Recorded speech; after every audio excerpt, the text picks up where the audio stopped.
It's Abby and Eric and Eric and Abby and Abby, Eric, Eric, Abby, Eric and Abby Foot. Now you're talking with Dave McCabe. I first met Eric and Abby at the Steel City Improv Theater during jams, drafts, and ultimately became classmates in musical improv. Eric's intelligence and focused approach to his scenes is always entertaining. Abby brings a heightened sense of joy and enthusiasm and authenticity to all of her performances. Lifelong learners, as you can see, they have recently dipped their toes into the glamorous world of ballroom dance. Hey, I've known you guys for a few years now. I'm daringly starting the interview off with a two-parter.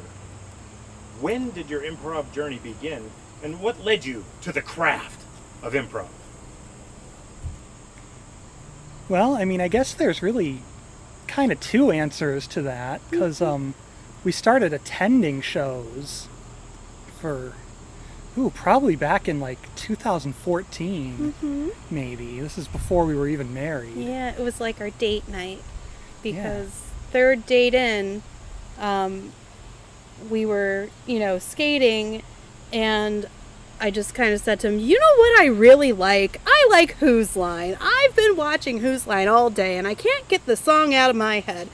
And it was so early in the relationship, it was kind of a gamble, because I didn't know if he'd be like...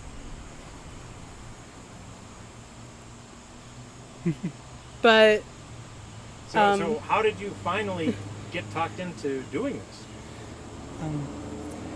this? So after attending for years, it was really the level one class was a birthday present in 2017. We had done the free sample, we did the free sample improv class first. Several times. A couple times, yeah. And they're like, hey, you guys should just sign up for the class. And we're like, you're right, we should. Can you think of a particularly memorable scene? Ooh. The most memorable and probably my favorite thing I've ever been a part of was the couple prov that we did on Valentine's Day in 2019. It was one long scene, probably went on for 10 to 15 minutes, and it was just one continuous scene about scientist, and that was me, talking to an amoeba, and then, I think I was talking to the amoeba about like single-cell organism puberty, and then, I came over and I became like the amoeba divided in half, and I was the other one, so I came, went, and was like, oh wow, what is this crazy new world? And it just, before we knew it, it was, we had filled our time slot. Yeah. It was really fun, and the fun thing about the couples prov was you didn't have to have, obviously, a two-character scene. So we had a lot of fun playing with hopping, over here he's the scientist, and then he just hops over there and he's the, extra amoeba. And then I hopped up and I'm like, oh my gosh! As the scientist, oh my gosh!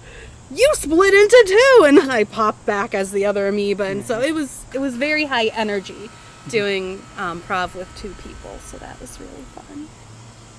Are there attributes of improv that you feel have enhanced your relationship?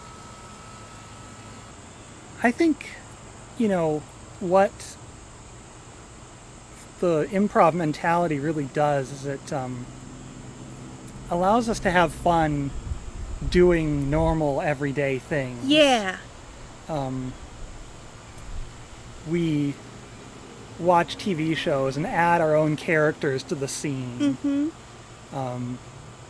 There are a few shows that we have no clue what the heck is going on in the actual show. Yeah, because we're too busy with our own storylines. Yeah. Which is so fun. But also, an everyday occurrence like a hike turns into a a random bit, like the baby deer thicket home hunters. That's right. Yeah. Yeah, and we'd be walking by and be like, oh, how much is that baby deer thicket? And Eric would be like, oh, it's like, I'd say 3.5 million baby deer was. And I'd be like, well, I can't afford that. I'm just a little baby deer. I can only frolic so much. Yeah, and this kind of just sprung out spontaneously. Yeah. While we were hiking up at Fort Necessity, and it just kind of became something to talk about as we were going. This whole idea of baby deer house hunters. Yeah. That's excellent. As you rose through the classes, were there specific levels or groups that you found brought you the most fun? A group of classmates maybe, or that you look forward to seeing the next week? Yeah. Yeah, I mean, you're really fun to hang out with. Seriously, you are. And we really like hanging out with Robbie and Ray. We're doing a game night thing over Zoom tonight. And, I mean, everybody is really nice. I don't want to, like, sit here and, sound like a high school girl, like, oh my gosh, did you hear about Cecily? Like, I just can't stand her, but those people in particular are really fun. And I think the group from our musical improv class, they were just hilarious. And we really vibed well with that. So yeah. What kind of scenes do you most enjoy playing a part of? So I think what I always like the most is when I have an opportunity to do some rapid fire heightening. When we get one good idea and then we're just able to jump in with, here's a quick heightening, here's another one.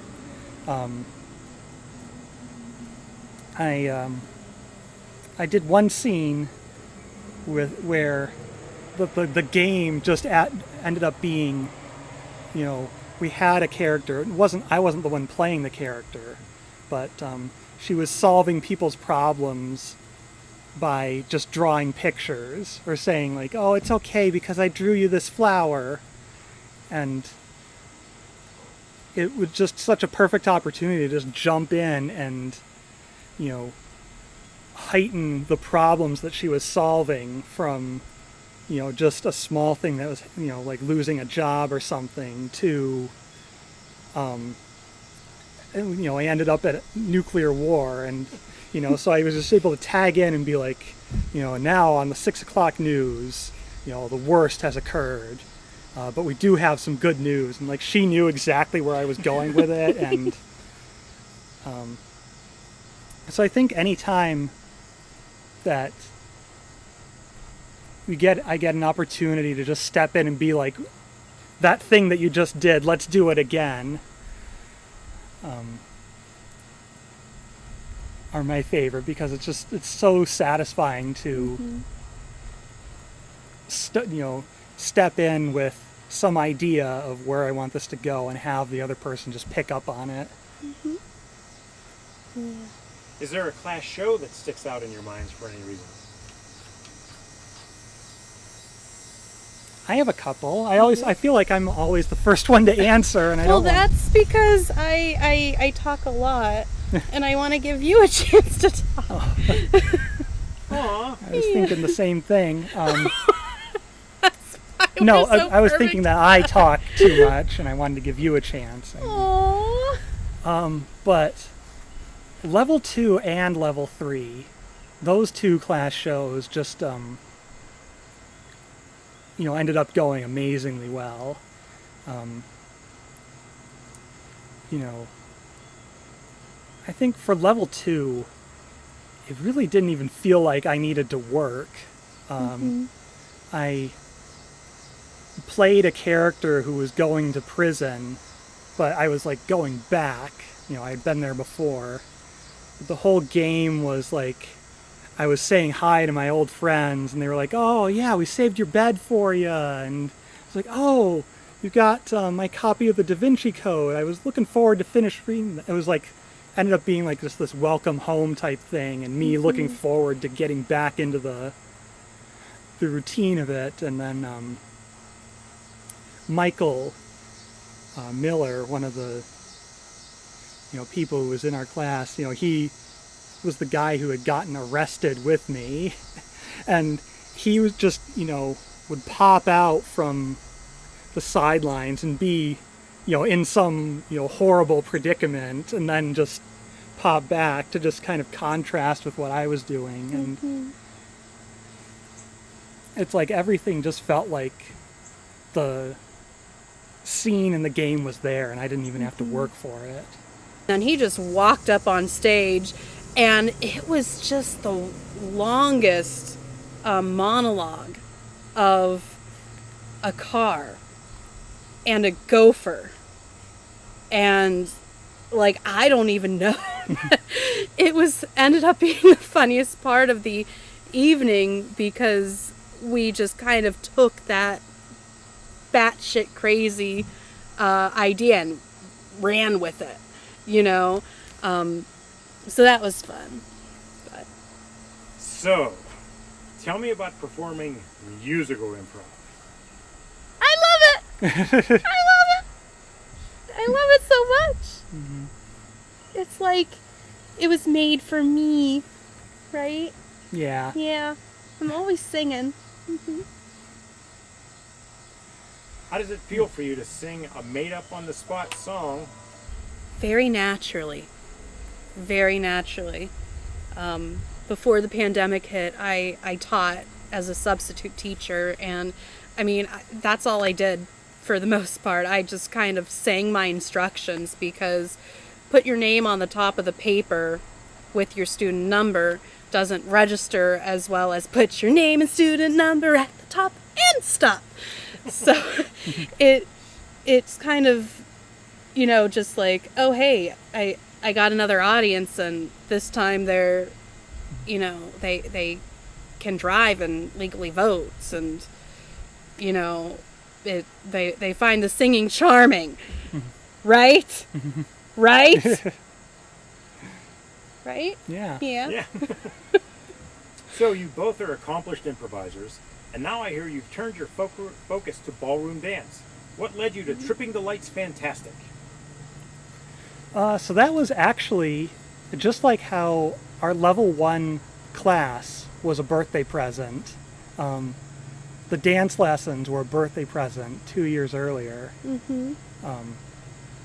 And it was all originally in preparation for doing our dancing at our wedding. Mm-hmm. So this was a few months before we got married.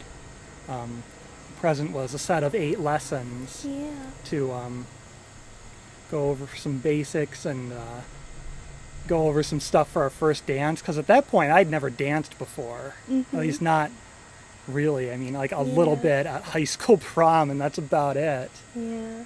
But I feel like nobody really dances at high school prom. It's just like... Yeah. Yeah. Or bopping. I feel like everybody bops at high school proms. Right? Or twerks. Yeah, And so- or twerks. And so it was really just, my